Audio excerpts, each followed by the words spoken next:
सांख्यिकी में आंकड़ों का प्रदर्शन। सांख्यिकी में आंकड़े दो प्रकार से प्रदर्शित किए जाते हैं, डायग्राम और ग्राफ द्वारा। डायग्राम को लेखाचित्र कहते हैं। लेखाचित्र और जो ग्राफ है, ग्राफ को हम बिंदु रेखाचित्र भी कहते हैं। अब चलते हैं लेखाचित्र की ओर। लेखाचित्र भी दो भागों में बढ़ जाते हैं, एक विमीय लेखाचित्र और द्विविमीय लेखाचित्र। एक विमीय लेखाचित्र को बार लेखाचित्र या स्तंभ लेखाचित्र भी कहते हैं। ये दो प्रकार के होते हैं, उदग्र और क्षैतिज। अब हम चलते हैं द्विविमीय लेखाचित्र को हम क्षेत्रफल लेखाचित्र, धरातल लेखाचित्र, आयत लेखाचित्र, वर्ग रेखाचित्र और वृत्त रेखाचित्र कहते हैं। उदग्र रेखाचित्र में स्तंभ सीधे खड़े होते हैं और क्षैतिज रेखाचित्र में स्तंभ आड़े पड़े होते हैं। अब हम इनका विस्तार से अध्ययन करेंगे स्तंभ लेखा चित्रों का। सरल स्तंभ लेखा चित्र। एक्स अक्ष को आधार मानते हैं। प्रत्येक स्तंभ की चौड़ाई समान होती है तथा प्रत्येक स्तंभ के मध्य स्थान बराबर रखा जाता है। ऊंचाई मूल्यों के अनुपात में होती है।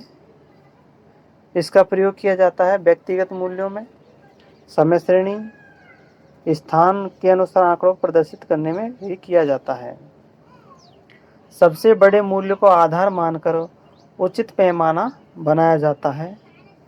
आकर्षण के लिए दंडों में रंग भी भर सकते हैं।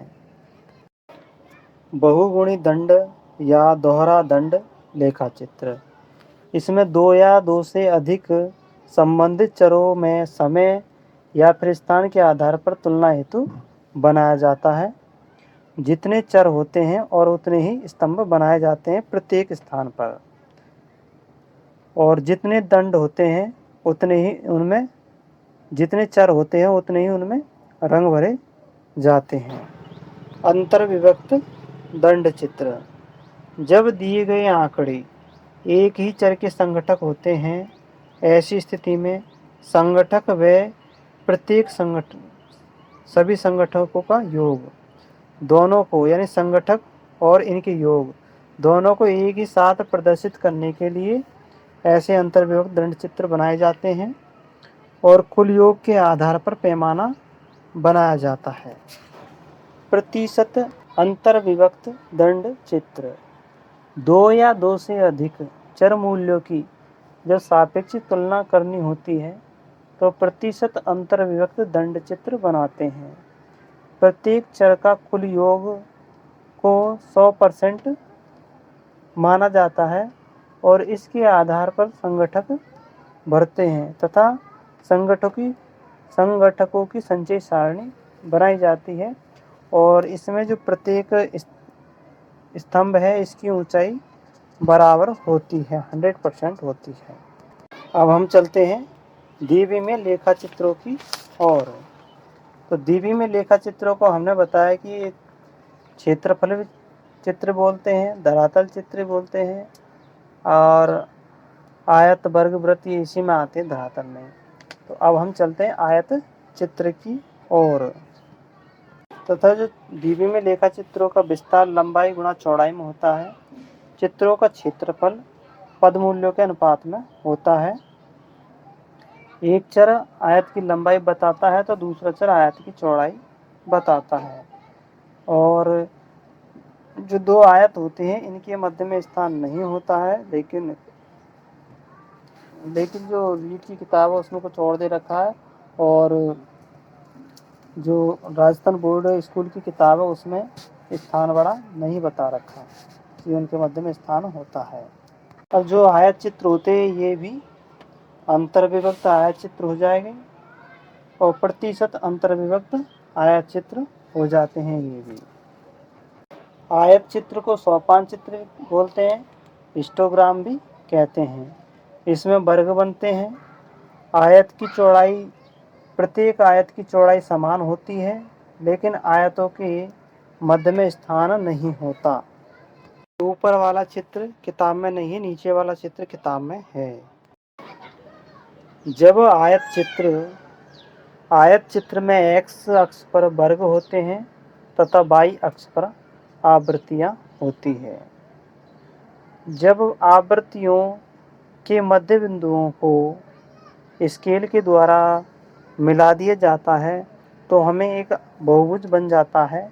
तो इस बहुभुज को हम आवृत्ति बहुभुज कहते हैं। और जब हम इन आवृत्तियों के मध्य बिंदुओं को या आयतों की जो जितने भी आयत बनते हैं उनके मध्य बिंदुओं को हम पेन से ही मिला देते हैं तो एक वक्र सा बन जाता है। तो इसको हम कहते हैं आवृत्तियों का वक्र। अगला है तोरण वक्र या संचयी वक्र। जब अखंडित श्रेणी में संचयी आवृत्ति को ग्राफ पर प्रदर्शित किया जाता है तो इसकी जो मध्य बिंदु है संचयी आवृत्ति की, इनको मिलाने से फिर एक वक्र बन जाता है। तो इसको हम तोरण वक्र कहते हैं। अब हम चलते हैं पाई चित्र या वृत्त चित्र की ओर। जब आंकड़ों में अधिक अंतर होता है तब इसका हम प्रयोग करते हैं। तो इसमें क्या है, हम प्रत्येक आंकड़े का अलग अलग हम वृत्त बनाते हैं और प्रत्येक वृत्त को एक सीधी रेखा पर रखते हैं, क्षैतिज रेखा पर, और वृत्तों के मध्य भी दूरी बराबर रखी जाती है। अब हम क्या करते हैं, प्रत्येक आंकड़े के वर्गमूल लेते हैं और वर्गमूल का अनुपात निकाल करके फिर उनकी त्रिज्या का निर्धारण किया जाता है और फिर उनके वृत्त बनाए जाते हैं।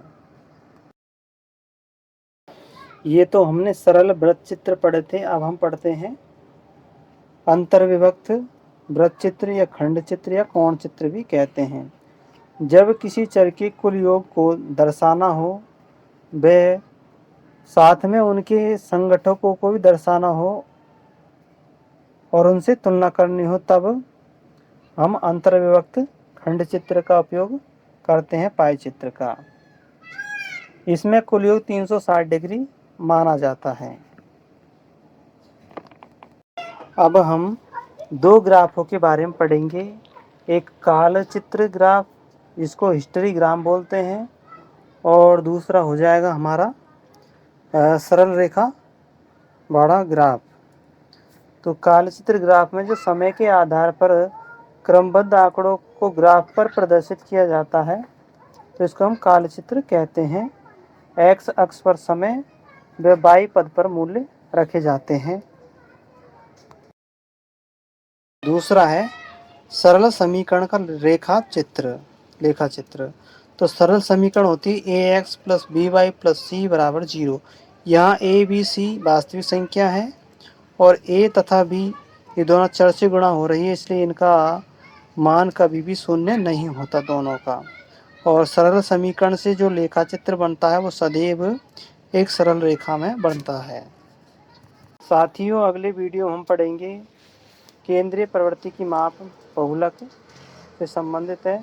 वीडियो को लाइक कर देना और चैनल को सब्सक्राइब कर देना।